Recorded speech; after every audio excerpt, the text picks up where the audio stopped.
Dans cette vidéo, on va découvrir ce qu'est une expression littérale. Une expression littérale est un calcul contenant une ou plusieurs lettres qui désignent des nombres.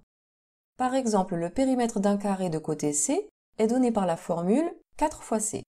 Et ça, c'est une expression littérale. Pourquoi? Parce qu'on a écrit un calcul, 4 fois C, qui contient une lettre, la lettre C, et cette lettre, elle désigne un nombre, parce qu'on nous a dit que C, c'est le côté du carré.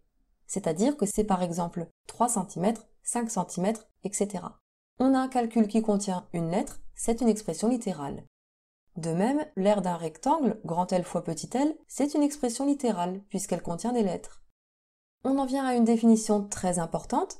Écrire un résultat en fonction de x, c'est tout simplement écrire une expression littérale où apparaît la lettre x. Autrement dit, écrire un calcul qui contient la lettre x. Si on vous dit écrire en fonction de C, vous allez écrire un calcul qui contient la lettre C.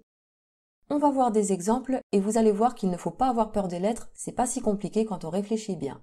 Premier exemple, on achète X stylos à 2 € chacun. Donnez le prix payé en fonction de X. En fonction de X, ça veut dire qu'il y aura la lettre X dans la réponse. On vous dit qu'on achète X stylos à 2 € chacun. 2 € c'est le prix d'un stylo, et on achète combien de stylos? On en achète X. Rappelez-vous, quand on achète plusieurs fois le même objet, il suffit de prendre le prix d'un objet et de multiplier par la quantité d'objets qu'on achète. Donc ici, le prix d'un stylo c'est 2, et je le multiplie par la quantité X, 2 fois X. Et je ne peux pas calculer 2 fois X, parce que je ne connais pas la valeur de X. Donc c'est ma réponse. Le prix à payer est 2 fois X euros. Je sais que c'est bizarre comme réponse, parce que normalement un prix c'est 5 €, 6,50 €, 11 €. Ici on dit 2 fois X. Mais on a bien répondu à la question parce qu'on nous demandait d'écrire en fonction de X et on a bien X dans la réponse. Il faut vous y habituer. Maintenant, dans nos réponses, on va avoir des lettres et du coup, on aura des calculs qui vont traîner dans la réponse. On va voir un fois, un plus par exemple, mais c'est pas grave. Deuxième exemple, quel est en fonction de X le périmètre du triangle isocèle ci-contre? Je vous rappelle que le périmètre d'une figure, c'est la longueur de son contour. Je vais donc additionner les trois côtés du triangle. J'ai un côté ici qui vaut x, et un deuxième ici qui a le même codage qui vaut donc lui aussi x. J'en suis à x, plus le troisième côté 3. Donc le périmètre c'est x plus 3. Et c'est fini. On a écrit en fonction de x, on ne peut pas calculer ça parce qu'on ne connaît pas x, on a fini. Mais il y a une deuxième réponse possible, parce que vous savez que 7 plus 7, ça peut s'écrire 2 fois 7.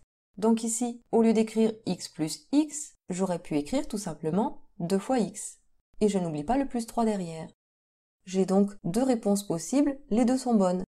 Et je termine par un petit exercice classique. Je vous donne un programme de calcul. Je vous dis qu'on nomme n le nombre choisi au départ et je veux écrire en fonction de n le résultat du programme de calcul. Le programme de calcul comporte 3 étapes, donc je vais mettre 3 étoiles pour matérialiser ces 3 étapes. Première étape, choisir un nombre. On m'a dit qu'on nomme n le nombre choisi au départ. Donc, en première étape, choisir un nombre, on prend qui? On prend n. On l'écrit. On a fini la première étape, on passe à la deuxième étape, donc la deuxième étoile. Ajouter 4. Je reprends ce que j'avais, n, et je dois ajouter 4, c'est-à-dire faire plus 4. Je vais écrire n plus 4. Dans les programmes de calcul, on pense à calculer au fur et à mesure des étapes. Donc ici, je devrais calculer n plus 4. Le problème, c'est que je ne connais pas n. Donc n plus 4, je ne sais pas le calculer.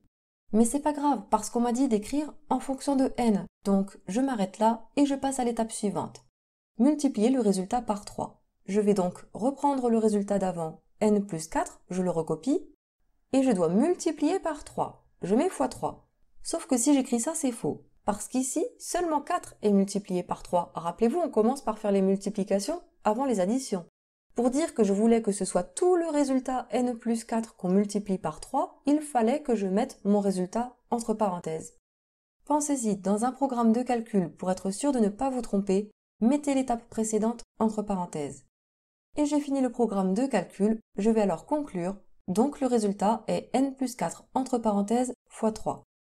Et c'est terminé. On nous a dit d'écrire en fonction de n le résultat du programme de calcul. On a bien écrit un calcul dans lequel il y a la lettre n. On a terminé.